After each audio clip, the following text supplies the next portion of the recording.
अस्सलाम वालेकुम। हम सब अल खिदमत खवातीन ग्रुप की तरफ से, लिल्ला चैरिटेबल की तरफ से हम सब यहाँ पर पूरा ग्रुप हमारा डोंगरली गांव में आए। जो बच्ची के साथ, मासूम बच्ची के साथ जो हादसा हुआ है, ये जानबूझकर हुआ है और एक शैतान, उसे शैतान ही बोला जाएगा, जिसने मासूम बच्ची के साथ इतना बुरा काम किया है। तो मेरी माँ बहनों, मेरी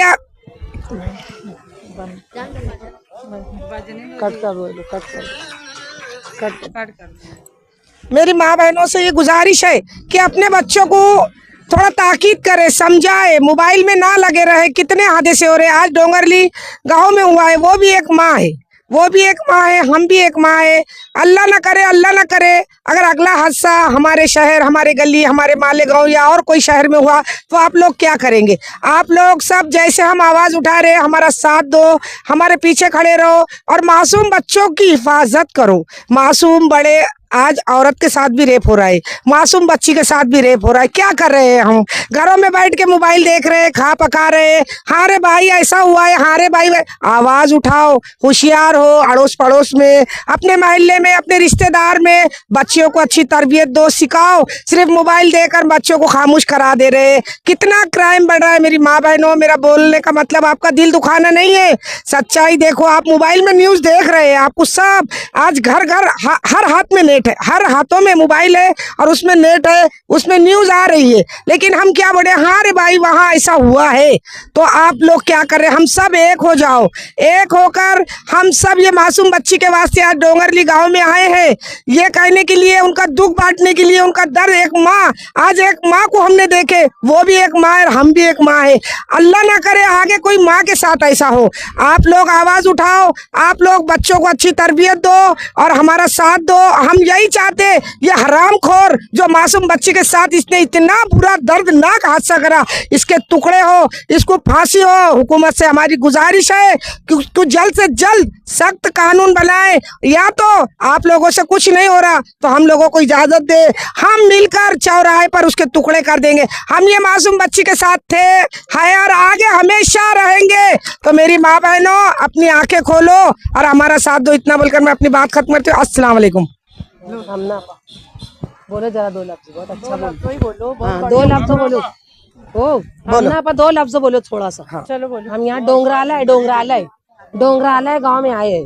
अस्सलाम वालेकुम। देखो, मैं अमना आपा अल खिदमत खवातीन ग्रुप से बोल रही हूँ। डोंगराले गांव में हम आए हैं। जो ये दरिंदा इस 3 साल की बच्ची के साथ रेप किया है, हमारे बच्चों के साथ ना हो, इसके लिए देखो, मोहम्मद कैफ नामी एक बच्चा था, उसके साथ भी कितना बुरा हादसा हुआ है। अभी वो खत्म होने नहीं पाया कि नया हादसा हमारे सामने पेश आ गया, क्योंकि वो दरिंदे को हम छोड़ दिए हैं। अभी नया दरिंदा जो पैदा हुआ है, अब इसको भी अगर हम छोड़ देंगे ऐसे ही, तो नया दरिंदा फिर से पैदा हो जाएगा। और अल्लाह ना करे हमारे ही बच्चों के साथ अगर ऐसा हो जाए तो हम क्या करेंगे?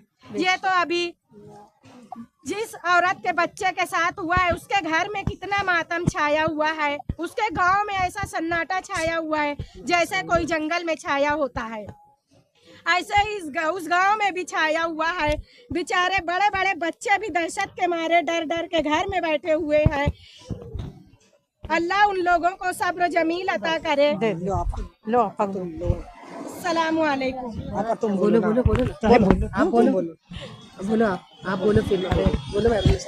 आगे आओ, करीब आवाज नहीं, फातिमा लिखना चाहिए, करीब। औज़ुबिल्लाहि मिनश्शैतानिर्रजीम, बिस्मिल्लाहिर्रहमानिर्रहीम।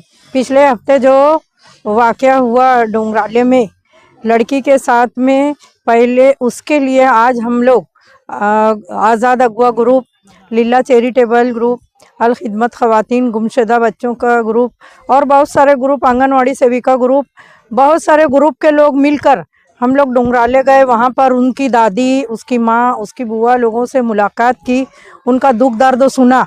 उन्होंने बताया कि वो बच्ची बहुत ही छोटी, जब पैदा हुई थी सिर्फ 1 किलो की थी, यानी इतनी छोटी थी।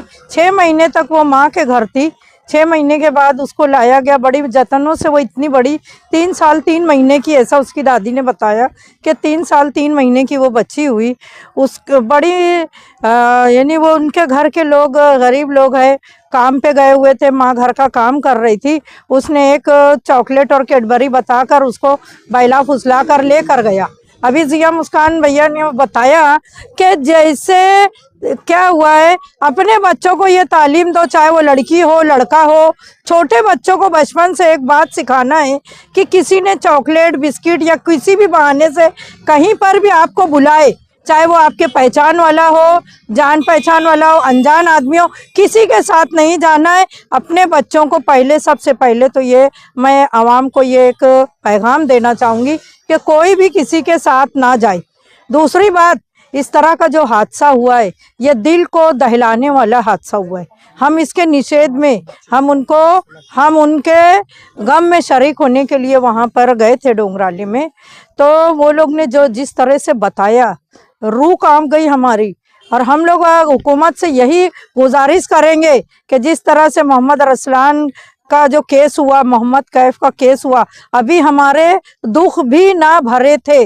और हमने जब देखा कि गवर्नमेंट की नाकामी मोहम्मद अरसलान के मामले में सामने आ गई, तो इस तरह से जराइम करने वाला, जुर्म करने वाले के हौसले बुलंद है। तो हम लोग, मोदी सरकार जब अगर चाहती है तो रातों रात नोटबंदी करती है, सुबह उठते हैं तो नोट बंद हो चुकी है।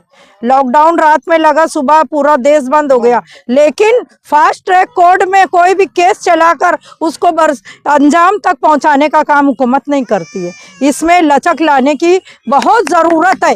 हम चाहेंगे कि हुकूमत इसके अंदर लचक जो रखे है, इसीलिए जराइम बढ़ते जा रहे हैं। ऐसा बोलते हैं, आज कई स्टेटस मैंने देखा कि मोदी जी आपको बच्चे नहीं है इसलिए आपको दर्द नहीं मालूम। लेकिन आपको बच्चे हो ना हो, अगर आपने देश की जिम्मेदारी ली है, और इसी तरह से हम लोग महाराष्ट्र हुकूमत से भी गुजारिश करेंगे कि आपकी भी बहुत बड़ी नाकामी है। क्योंकि पिछले 2 सालों में कितने केस हुए हैं आप देख लीजिए। मालेगांव का केस तकरीबन साल भर में कितने केसेस होते हैं। तो आज बेटी पढ़ाओ बेटी बचाओ का नारा आप देते हैं, कहाँ पर सुरक्षित है? कहाँ कहीं आज आप देख रहे हैं कि कहीं भी सुरक्षा नहीं है। हमारे आज कोई भी बच्ची कहीं भी सुरक्षा, हम कहीं यहाँ से सामने नहीं भेज सकते हैं। डर, इतना डर लोगों के दिल में बैठ गया। तो ये हुकूमत की बहुत बड़ी नाकामी है। हुकूमत को हम वार्निंग देते हैं कि जब औरतें अगर रोड पर आ जाएगी, किसी और घटना का आप रास्ता मत देखिए। हुकूमत को हम वार्निंग दे रही हैं कि अगर और कोई घटना हो गई तो हम तमाम औरतें रोड पर आ जाएंगे। जब तक आपकी कुर्सी को खींच कर आपको नीचे नहीं गिरा देंगे, हम लोग पीछे नहीं हटेंगे। इसलिए आप उसको फास्ट ट्रैक में केस दाखिल करें, फौरन उसको अंजाम तक पहुंचाए। आपकी अदालत में उसका क्या फैसला देती है, आवाम तो तैयार है उसकी चटनी करने के लिए, उसको मार के टुकड़े टुकड़े करके फेंकने के लिए आवाम तैयार है। इसलिए आवाम से मैं हुकूमत से गुजारिश करूंगी आखिरी बार कि आप फास्ट ट्रैक में केस चलाकर उसको अंजाम तक फौरन पहुंचाएं। तमाम लोगों का मैं जिया मुस्कान को और हमारे फैयाज अफसर भैया का बहुत शुक्रिया अदा करूंगी कि वो लोग हम लोगों को वहां तक लेकर गए। और आगे भी हम लोग जब भी उनकी तारीख पड़ेगी, हम लोग हुकूमत के सामने हमारा निषेध दाखिल करेंगे।